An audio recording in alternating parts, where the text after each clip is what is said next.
नमस्कार दोस्तों, स्वागत है आपका TSM एकेडमी के YouTube चैनल पर। मैं सागर होंगे। आज हम देखेंगे राज्यों का गठन। आज हम देखेंगे राज्यों का गठन। तो दोस्तों हम पढ़ रहे हैं मध्य प्रदेश के बारे में। तो मध्य प्रदेश का गठन कैसे हुआ और आज़ादी के बाद में अन्य राज्यों का भी गठन कैसे हुआ, आज हमें देखना है।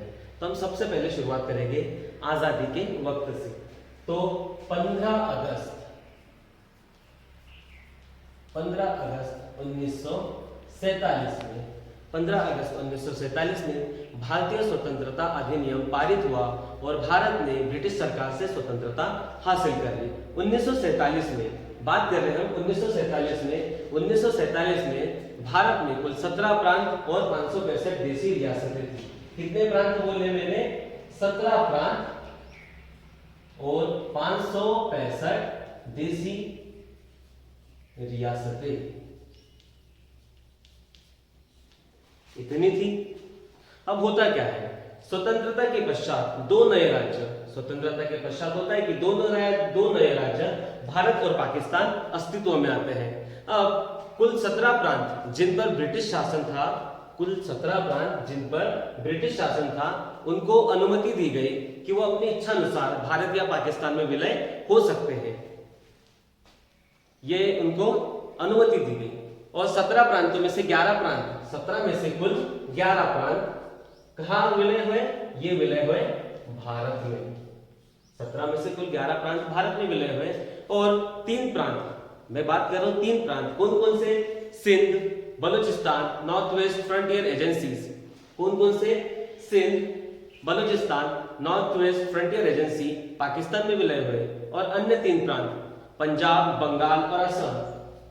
अन्य 3 प्रांत पंजाब, बंगाल और असम।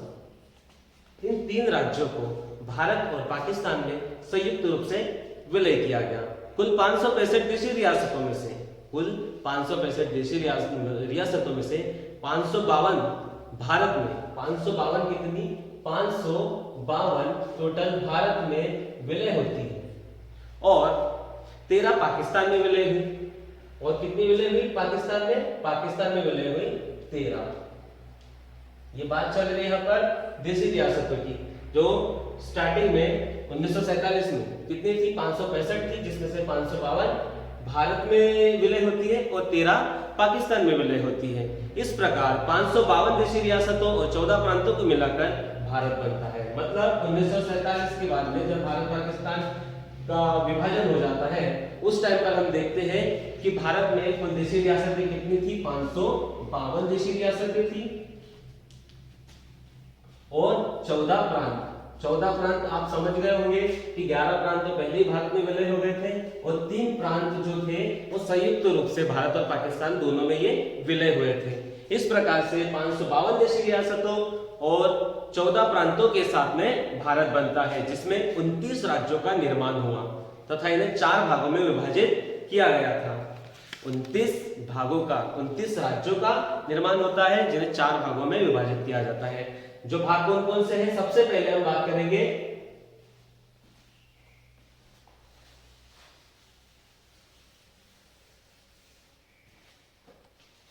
जल्दी में मैंने टॉपिक ही मिटा दिया,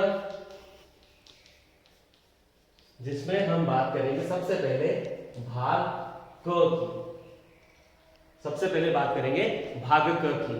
इस भाग में जो पहले प्रांत थे उन्हें सम्मिलित किया गया, मतलब इनमें ऐसे राज्यों को शामिल किया गया जो पहले क्या थे? प्रांत थे।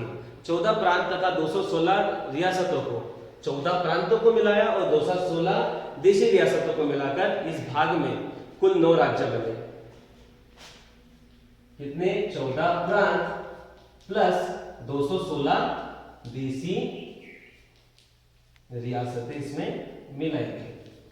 14 प्रांत मिलाए गए और 216 देशी रियासतें मिलाई गई। इस प्रकार इसमें कुल 9 राज्य बने। ठीक है, भाग क के राज्यों में राज्य के गवर्नर तथा विधायिका का शासन होता है। बात करते हैं, जब सवाल आता है कि भाई इसमें शासन किसका होगा भाग क में, तो भाग क में शासन होता है राज्य के गवर्नर, मतलब इन राज्यों में राज्य के गवर्नर का, किसका गवर्नर का, किसका शासन होगा गवर्नर का, और यहाँ की विधायिका का शासन होगा, गवर्नर प्लस विधायिका का यहाँ पर शासन होगा। ये बात हो गई भाग ख की। अब बात करेंगे भाग ख की। भाग ख की जब हम बात करते हैं तो भाग ख में, इस भाग ख में 275 देशी रियासतों को मिलाकर कुल 9 राज्य बनते हैं।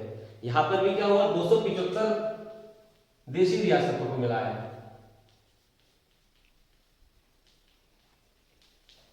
जिससे क्या बने 9 राज्य बने। अब इस भाग में भी शासन की बात करते हैं तो इस भाग में जो राज्यों में शासन होता था वो किसका होता था, राज प्रमुख तथा विधायिका का। राज्य का राज प्रमुख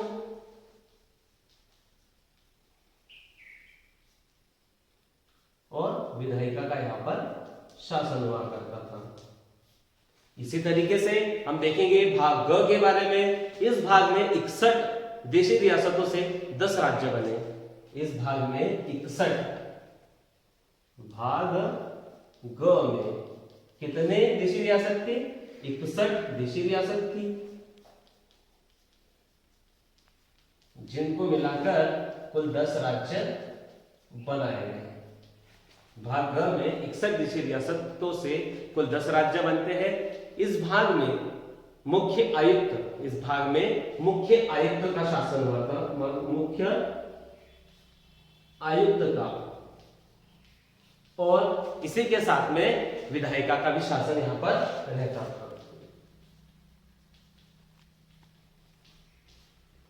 ठीक है, अब बात करेंगे भाग घ की। भाग घ की तो इस भाग में केवल एक राज्य अंडमान निकोबार को रखा गया था। भाग घ में, भाग घ, इस भाग में केवल अंडमान और निकोबार इनको रखा गया था। तो आप समझ गए होंगे भाग क, भाग ख, भाग ग और भाग घ के बारे में। अब हम देखेंगे, हम टॉपिक पर आते हैं मध्य प्रदेश के गठन पर। हम टॉपिक पर आते हैं मध्य प्रदेश के गठन पर। अभी तक हमने देखा 1947 के बाद में राज्यों का निर्माण किस प्रकार से हुआ। अब हम देखेंगे हमारा मेन टॉपिक मध्य प्रदेश का गठन।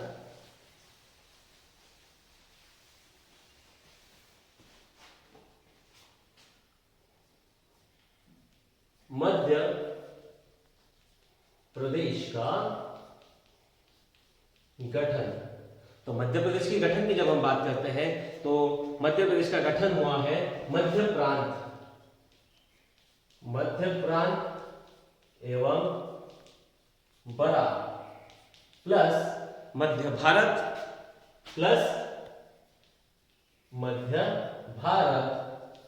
प्लस विंध्य प्रदेश प्लस विंध्य प्रदेश में साथ में मिलाकर भोपाल, साथ में मिलाया भोपाल, तब जाके बना मध्य प्रदेश। तो आप समझ चुके होंगे कि हमें सबसे पहले क्या देखना होगा, सबसे पहले हमें पढ़ना होगा मध्य प्रांत एवं बराक के बारे में। सबसे पहले हम देखेंगे मध्य प्रांत एवं बराक के बारे में, उसके बाद हम देखेंगे मध्य भारत के बारे में, और उसके बाद हम देखेंगे विंध्य प्रदेश के बारे में, और लास्ट में हम देखेंगे भोपाल के बारे में। तब जाकर बनेगा मध्य प्रदेश। हम बात करेंगे मध्य प्रांत एवं बराक की। मध्य प्रांत एवं बराक। सबसे पहले मध्य प्रांत एवं बराक के बारे में। तो मध्य प्रांत का गठन 2 नवंबर 1861 में। मध्य प्रांत का गठन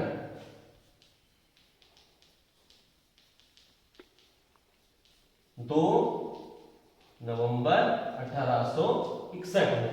2 नवंबर 1861 में इसका गठन होता है। 24 अक्टूबर 1936 में, बात करते हैं 24 अक्टूबर 1936 में बराक हैदराबाद से अलग होता है और मध्य प्रांत में आकर विलय हो गया। तब से इस क्षेत्र का नाम क्या हो गया, सेंट्रल प्रोविंस एवं बराक।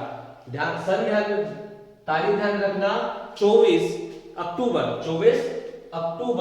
1936 में ये जो बराक था, जो हैदराबाद का भाग था, ये हैदराबाद से अलग होता है और मध्य प्रांत में आकर मिल जाता है, मतलब विलय हो जाता है। तब से इस क्षेत्र का नाम क्या पड़ जाता है, सेंट्रल प्रोविंस एवं बराक, या जिसे हम हिंदी में मध्य प्रांत एवं बराक के नाम से जानते हैं। मध्य प्रांत तथा बरार में बघेलखंड तथा छत्तीसगढ़ की 15 रियासतें मिलाएगी। मध्य प्रांत तथा बरार में बघेलखंड तथा छत्तीसगढ़ की 15 रियासतें मिलाई गई, तथा मध्य प्रांत तथा बरार के प्रथम गवर्नर, हम यहाँ के गवर्नर की जब बात करते हैं, क्योंकि हम जानते हैं कि भाग क के राज्यों में किसका शासन हुआ करता था, गवर्नर का शासन हुआ करता था, तो यहाँ के प्रथम गवर्नर ई रघुवेंद्र राव थे। मध्य प्रांत तथा बरार के प्रथम गवर्नर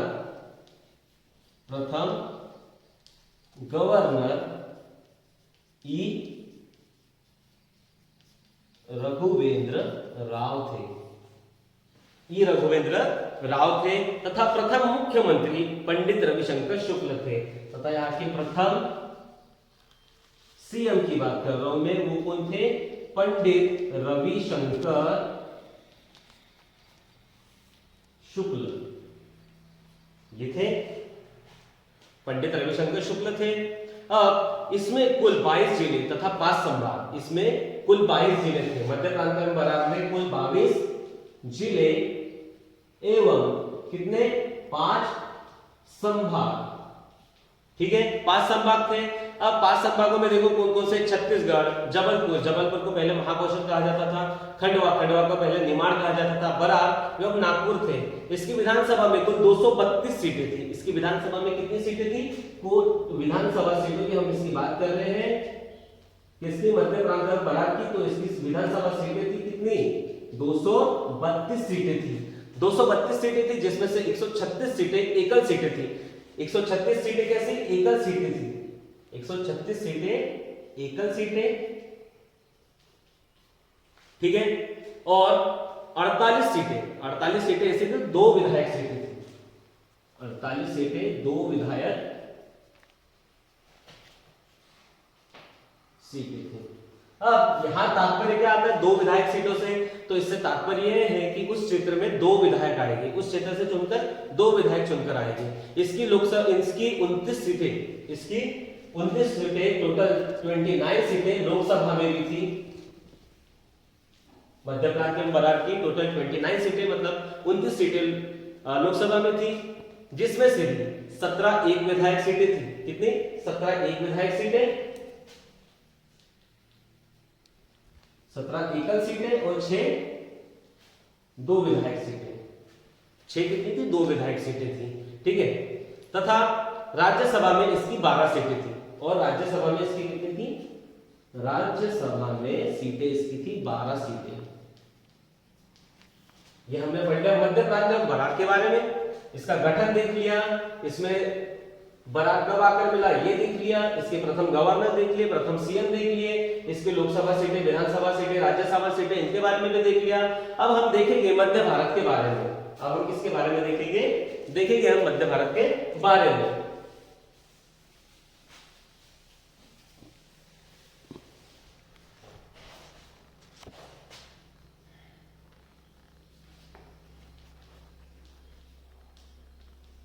मध्य भारत के बारे में हम देख रहे हैं, तो मध्य भारत का गठन होगा 28 मई 1948 में। मध्य भारत का गठन 28 मई 1948 में हुआ। मध्य भारत में 25 रियासतें मिलाएंगी। इसमें कितनी रियासतें मिलाएंगी, ये 25 रियासतों से मिलकर बना था। कौन बना था, मध्य भारत बना था। इसके प्रथम राज प्रमुख शिवाजीराव सिंधिया थे। इसके प्रथम राज प्रमुख ध्यान रखना, हमने भाग ख में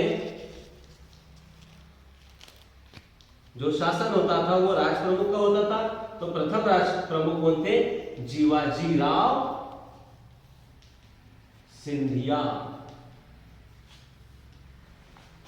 अब हम देखेंगे इसमें कुल 16 जिले थे। इसमें जिलों की संख्या कुल 16 जिले थे। इसमें मध्य भारत की दो राजधानी बनाई गई थी। मध्य भारत की दो राजधानियां थी, जिसमें से एक थी ग्वालियर, एक थी इसमें से ग्वालियर और दूसरी थी इंदौर। ग्वालियर ग्वालियर जो थी इसकी शीतकालीन थी, शीतकालीन राजधानी इसकी ग्वालियर तथा इंदौर इसकी ग्रीष्मकालीन राजधानी। मतलब मध्य भारत की ग्रीष्मकालीन राजधानी अगर आपसे कोई पूछेगा तो आप बताएंगे इंदौर। ठीक है। मध्य भारत के मध्य प्रांत के पहले मनोनीत मुख्यमंत्री श्री लीलाधर जोशी थे, जिन्हें प्रशासनिक कार्यों के चलते मुख्यमंत्री पद से हटा दिया गया। उसके बाद में हम देखते हैं गोपी कृष्ण विजयवर्गीय, जो गोपी कृष्ण विजयवर्गीय को मुख्यमंत्री बना दिया जाता है, इन्हें भी कुछ समय पश्चात हटा दिया जाता है। तब जाकर तख्तमल जैन को मुख्यमंत्री बनाया जाता है और 1952 में हुए आम चुनाव के पश्चात 9 मार्च 1952 को श्री मिश्रीलाल गंगवार प्रथम निर्वाचित मुख्यमंत्री बनते हैं। तो सवाल बनता है कि मध्य भारत के प्रथम निर्वाचित मुख्यमंत्री कौन थे? प्रथम निर्वाचित मुख्यमंत्री कौन थे? तो उसका जवाब आएगा 9 मार्च 1952 में। 9 मार्च 1952 में हुए आम चुनाव में श्री मिश्रीलाल गंगवार जी प्रथम निर्वाचित मुख्यमंत्री मध्य भारत के बनते हैं। मध्य भारत की विधानसभा में कुल 99 सीटें थी। मध्य भारत की विधानसभा में कुल 99 सीटें थी। इसकी विधानसभा सीटों की बात करेंगे। विधानसभा सीटें कितनी थी? 99, जिसमें से एकल सीटें थी, केवल एकल सीटें थी 59 सीटें कैसी थी? एकल। और उसके बाद में 20 सीटें जो थी वो 2 विधायक सीटें थी। ठीक है, यहां तक तो समझ में आ गया। इसकी कुल 11 लोकसभा सीटें भी थी, जिनमें से 7 एकल सीटें और 2 विधायक सीटें थी। 2 विधायक सीटें, इसकी टोटल 11 लोकसभा सीटें थी। ध्यान रखना, लोकसभा सीटें टोटल 11, जिसमें से भी 7 एकल और 2 विधायक वाली सीटें। उसके बाद इसकी कुल 6 राज्यसभा सीटें भी थी। इसकी कुल 6 राज्यसभा सीटें। राज्यसभा भी इसकी 6 सीटें थी राज्यसभा में भी। मध्य भारत की विधानसभा के अध्यक्ष अनंत सदाशिव पटवर्धन तथा विधानसभा उपाध्यक्ष विष्णु विनायक सरवटे जी थे। 1956 में राज्यों के पुनर्गठन के समय 1956 में जब राज्यों का पुनर्गठन हुआ तब यहाँ के जो मुख्यमंत्री थे वो थे तख्तमल जैन थे। अब मध्य भारत का भी हम समझ चुके हैं, मध्य भारत के बारे में भी हम पढ़ चुके हैं। अब पढ़ेंगे विंध्य प्रदेश के बारे में। अब हम देखेंगे विंध्य प्रदेश के बारे में देखेंगे हम।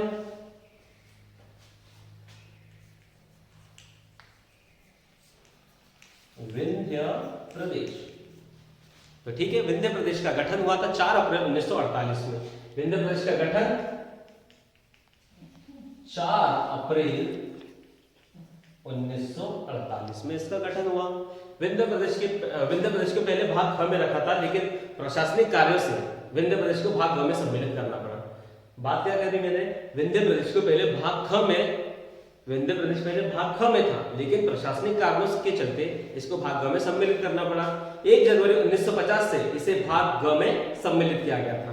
तो ध्यान रखना कि विंध्य प्रदेश को 1 जनवरी 1950 से भाग ग में सम्मिलित किया गया था। भाग ख के समय इसके राष्ट्र प्रमुख, भाग ख के समय मैंने बताया था कि जो राज्य जिनको भाग ख में रखा गया वहां पर शासन राष्ट्र प्रमुख हुआ करता था। तो उस समय इसके राष्ट्र प्रमुख थे मार्तंड सिंह, जो रीवा रियासत के राजा थे। मार्तंड सिंह कहां के थे? ये रीवा रियासत की ये राजा थे। सन 1950 से एसएन मेहता मुख्य आयुक्त बने। इसे भाग ग में जब शामिल किया गया, तो इसके मुख्य आयुक्त भाग ग में, जैसा कि आप जानते हो कि भाग ग में जो शासन होता है मुख्य आयुक्त और विधायिका का होता है। तो यहाँ के मुख्य आयुक्त कौन बने? एसएन मेहता जी यहाँ के क्या बने? मुख्य आयुक्त बने। ठीक है, विंध्य प्रदेश की राजधानी रीवा थी। ध्यान रखना, इसकी राजधानी, विंध्य प्रदेश की राजधानी क्या थी? तो ये थी रीवा। विंध्य प्रदेश की राजधानी थी रीवा। इसकी विधानसभा में कुल 60 सीटें थी। विधानसभा में इसकी केवल, इस विधानसभा में इसकी कुल 60 सीटें थी। विधानसभा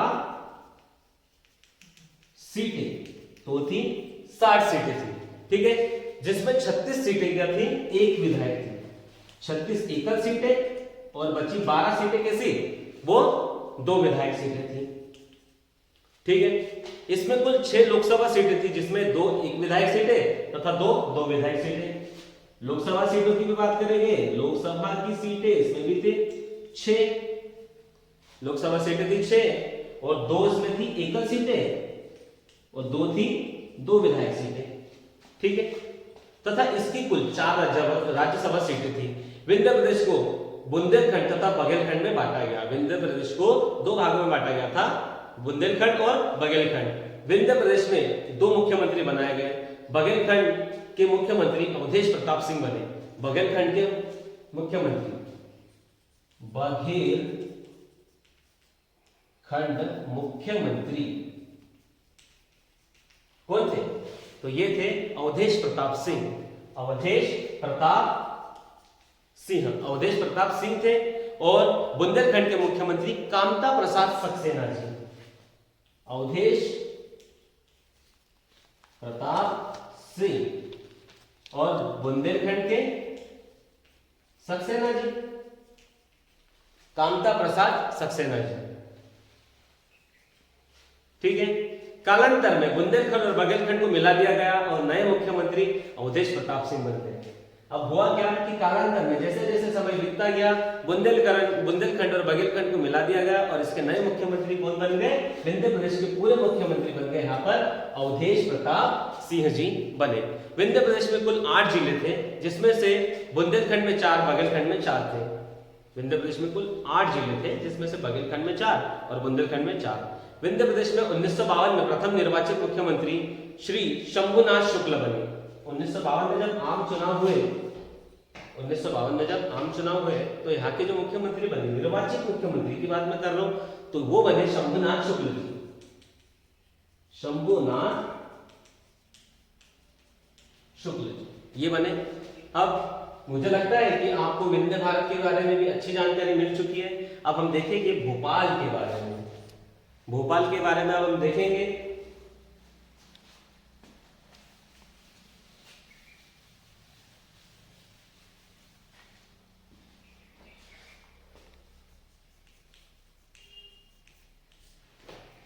भोपाल के बारे में कुछ बताने से पहले मैं आपसे पूछूंगा कि भोपाल की स्थापना किसने की थी। तो जो जिसे भी पता होगा, जो भी जवाब दे, जिसको भी जवाब पता होगा मुझे कमेंट में आप जवाब बताएंगे।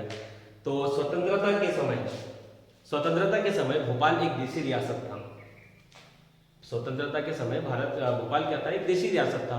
1948 के समय भोपाल के नवाब हमीदुल्ला खान थे। 1948 में यहाँ के नवाब, 1948 में नवाब कौन थे? हमीदुल्ला खान।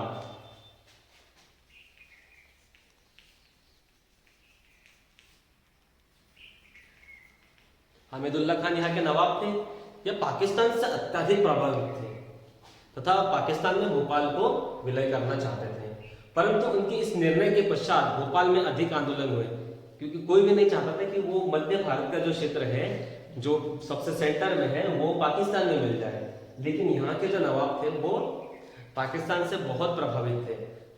अब ऐसा भी हुआ कि सरदार वल्लभ भाई पटेल तथा जनता के दबाव में, सरदार वल्लभ भाई पटेल जिन्हें आयरन मैन के नाम से भी जाना जाता है, जिन्हें लौह पुरुष की उपाधि दी गई है, आप जानते हैं कि उनको लौह पुरुष की उपाधि क्यों दी गई है? क्योंकि उन्होंने सभी रियासतों और सभी राज्यों को मिलाकर अखंड भारत का निर्माण किया था।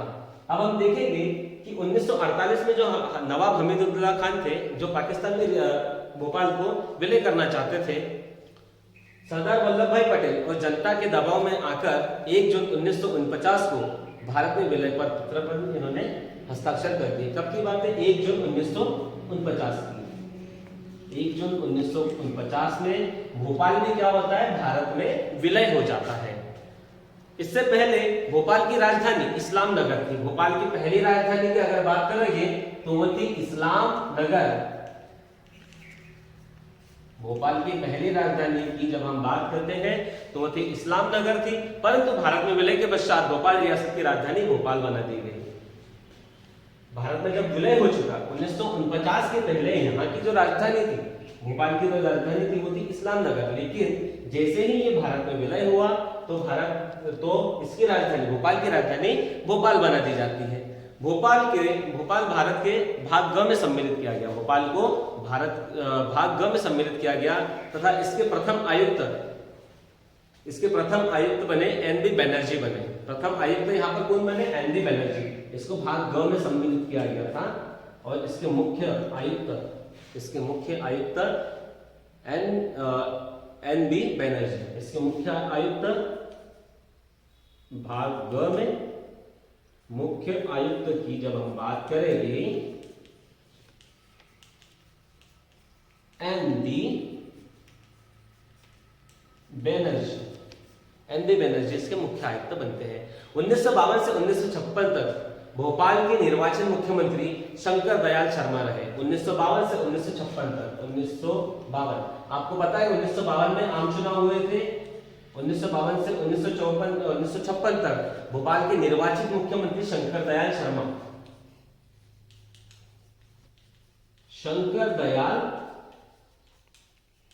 शर्मा थे। ठीक है। भोपाल के दो जिले सीहोर तथा रायसेन बनाए गए। भोपाल के दो जिले बनाए गए, सीहोर तथा रायसेन। भोपाल की विधानसभा में कुल 30 सीटें थी। भोपाल की विधानसभा में कुल 30 सीटें थी, जिसमें से 16 एकल सीटें और 7 दो विधायक सीटें। कितनी सीटें बोली मैंने? भोपाल की विधानसभा में 3 सीटें। विधान सभा 30 सीटें, ठीक है, जिसमें से 16 सीटें कैसी थी? एकल थी। 16 सीटें एकल थी और बाकी जो 7 सीटें बची, बाकी 7 सीटें दो विधायक सीटें थी। ठीक है। इसकी लोकसभा में 3 सीटें थी जो एकल संसद सीटें थी तथा राज्यसभा की 1 सीट थी, यह भी एकल थी। इसकी लोकसभा में कितनी थी? 3 सीटें थी। लोकसभा में 3 सीटें और राज्यसभा में कितनी सीटें होगी? राज्यसभा में भी 1 सीट होगी, 1 सीट हुई।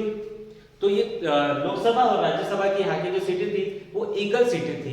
भोपाल विधानसभा के विधानसभा अध्यक्ष सुल्तान मोहम्मद खान थे तथा विधानसभा उपाध्यक्ष लक्ष्मी नारायण अग्रवाल थे। यहाँ की जब हम बात करेंगे इनकी विधानसभा की, तो इसके विधानसभा के अध्यक्ष सुल्तान मोहम्मद खान थे और विधानसभा उपाध्यक्ष लक्ष्मी